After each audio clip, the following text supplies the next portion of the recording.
News from around the globe. Hot, fresh, balanced and objective.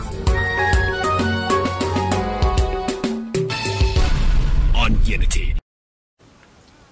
Hello and welcome to News Hour on Unity TV. Today is Wednesday, the 22nd of February 2023, and it's equivalent to 2nd of Shaban 1444 after Hijrah. The headlines: Naira crisis, cash-strapped Nigerians bank on Supreme Court as hearing resumes. Today, UK envoy wants Nigeria's next president to hike taxes, rampaging. Bandits abduct Plateau female councillor. And on the foreign scene, Putin suspends US nuclear treaty. Biden vows Russia will never win. And in sports, Champions League, Real Madrid trashed Liverpool 5-2. And those were the headlines, and for details and more of the stories, I am Rukayat Sani Ibrahim. As the Supreme Court today, Wednesday, resumes hearing on the old Naira note deadline suit between some state governments and the federal government, Nigerians, especially consumer and business groups, as well as professional and trade unions, are looking up to the Apex Court for a favorable judgment that they expect will ameliorate their suffering. The Supreme Court had on February 8 restrained the federal government from implementing the February 10 deadline for swapping the old Naira notes with new ones, but the Central Bank of Nigeria refused to shift the deadline. The injunction was sequel to a suit filed by Zamfara, Kogi and Kaduna state governments against the Attorney General of the Federation on February 3. Other states including Lagos, Ondo, Ekiti, Kano, Sokoto, Ogun and Cross Rivers have also joined the suit as co-plaintiffs. However, newsmen reports that no fewer than 13 persons have died in protests provoked by the shortage of new Naira notes across the country. Also, at least 12 states have witnessed protests as a result of the policy. Speaking with newsmen on Tuesday, the national president of the National Union of Banks, Insurance and Financial Institution Employees, Anthony Abakpa, expressed the hope that the Apex Court will give a ruling that will stop the incessant attacks on bank employees. Kaduna, Kogi and Zamfara State have filed contempt proceedings against the Attorney General of the Federation, Abubakar Malami, and the Central Bank Governor Godwin Emefiele over their alleged failure to comply with the Supreme Court order on old Naira notes. In the fresh documents filed before the court, the three states warned the AGF and the CBN governor of the consequences of their continued failure to comply with the Apex Court order made on February 3. The two sets of Form 48 filed by the lawyers for the three states form part of the applications for consideration by the Supreme Court Justice when the matter resumes on Wednesday. The state have argued that the implementation of the policy has caused untold hardship for residents. Recall that on February 8, the Apex Court had restrained the CBN from going ahead with the deadline on the use of old notes following an ex parte application brought by the three states. The AGF, who is the sole respondent, had also filed a preliminary objection to the suit, arguing that the Supreme Court lacks the jurisdiction to entertain the matter. Malami also said the plaintiff failed to join the CBN in the suit, which has just the AGF as the sole plaintiff. 7 other states joined as co-plaintiffs, while Edo and Bayelsa states joined the AGF as defendants.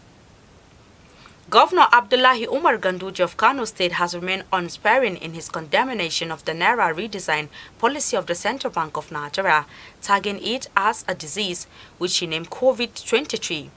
This was as the Kano governor also knocked his counterparts in Edo and Bayelsa State, Godwin Obasake and Duyo Diri, respectively, for going to court to back the CBN on the Naira policy. A statement by his chief press secretary, Abba Anwar, said Ganduje spoke on Monday at the government house while launching the distribution of palliatives to ease the hardship caused by the scarcity of Naira notes. Meanwhile, Ganduje said he was surprised that opposition parties took the situation to court, supporting and protecting CBN in this ill-timed and anti-people policy. However, Ganduje told the people that the presidential candidates of the All Progressives Congress, Bola Ahmed Tinubu, will end the hardship being experienced as a result of the Naira crisis if elected president on Saturday.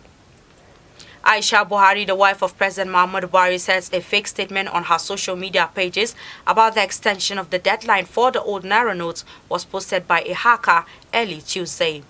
A statement purported to be from the CBN claiming that the Apex Bank has directed the recirculation of the old Naira notes until May made headlines on social media. The statement, which has been debunked by the CBN, was equally shared on Aisha Buhari's Facebook and Instagram pages, while she has now deleted it. She claimed the development was because her accounts were hacked. British High Commissioner to Nigeria Katrina Liang says her country is worried by the level of violence leading to the 2023 elections. The British High Commissioner to Nigeria Katrina Liang has listed raising taxation among 3 things Nigeria's next president should focus on. Speaking with newsmen on Tuesday, Liang, the next government should also embrace inclusiveness and ensure youth and women are prioritized. She argued that a strong, inclusive team will help the next Nigeria leader to tackle the country's pretty enormous challenges. For her, the next president should equally bring all that talent together and reach out to other political parties. The British High Commissioner, who said her country is keenly watching the next election, decried the rising level of violence in the lead-up to this month's exercise. The Nigerian Railway Corporation on Tuesday announced that rail services will be suspended ahead of Saturday's election from February 25 to Monday, February 27. Spokesperson for the Railway Corporation, Mahmoud Yakubu, made the announcement in a statement, saying the decision was to enable Nigerians exercise their rights to vote in the presidential and National Assembly elections. Yakubu noted that the train services to be temporarily suspended are Abuja-Kaduna, Warri-Tafe, Lagos-Ibadan and Edo. Lagos-Ijoko interstate mass transit service. He, however, noted that services will resume from Tuesday, February 28, 2023. A female councillor in Plateau State, Hannah Tubawa, have been abducted by bandits.